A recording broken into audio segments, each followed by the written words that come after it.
दोस्तों भारत में 6,743 अछूत जातियां, लेकिन गाली सिर्फ चमारों को ही मिलती है, क्योंकि चमार ही शुरू से धर्म सत्ता राजसत्ता के सामने तनकर खड़ा होता आया है।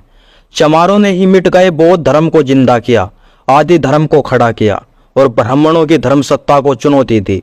चमारों ने ही अपनी बहुजन समाज पार्टी बनाकर क्षत्रिय राजसत्ता को खुली चुनौती दी। चमारों ने राजपूत रेजिमेंट के मुकाबले चमार रेजिमेंट का इतिहास ज्यादा रोमांचकारी रहा और देशभक्ति से भरा रहा। व्यापार में भी बनिए को चुनौती दी। वो व्यापार वाणिज्य के मुकाबले डिक्की का गठन करके चमारों का दलित साहित्य आज पूरी दुनिया की यूनिवर्सिटी में पढ़ाया जा रहा है। चमारों ने सबसे बड़ा सामाजिक सांस्कृतिक आंदोलन खड़ा किया। अब चमारों के बहुजन वोट के चर्चे भी होने लगे हैं और खुद अपना जाति संगीत बनाने लगे हैं। वो हर जोर जुल्म जबरदस्ती के सामने डट कर खड़े होते आए हैं, इसलिए चमारों के सभी जलते आए हैं। वो टुकड़े टुकड़े कट जाता है मगर झुकता नहीं।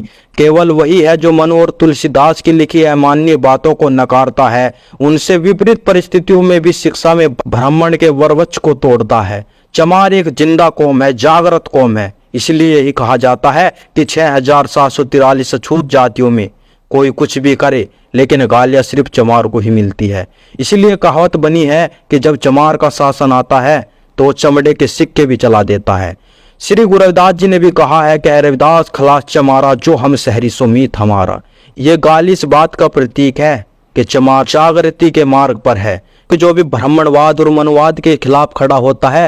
लेकिन चमार कौम एक ऐसी कौम है जिन्होंने किसी के भी सामने झुकना मंजूर नहीं करा, सिर कटना मंजूर करा।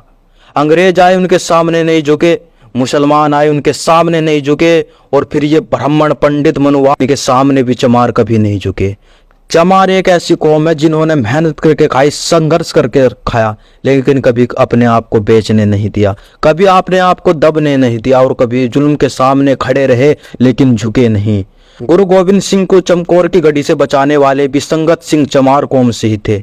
तो दोस्तों चमार कौम झुकने वाली कौम नहीं है, चमार कौम डटकर सामना करने वाली कौम है। इसलिए ब्राह्मणवादी लोग, मनुवादी लोग जब इनकी चलती नहीं, जब इनका ब्राह्मणवाद को उनको झूठा बताया जाता है, जब इनको सच सामने आ जाता है तो ये जलती है और कहते हैं कि चमार तो नीच है, क्योंकि इनकी कहावत यही है, जो इनके सामने मुकाबला करे, जो इनको हरा दे, वो नीच हो जाता है। लेकिन चमार कौम शुरू से जागृत कौम है।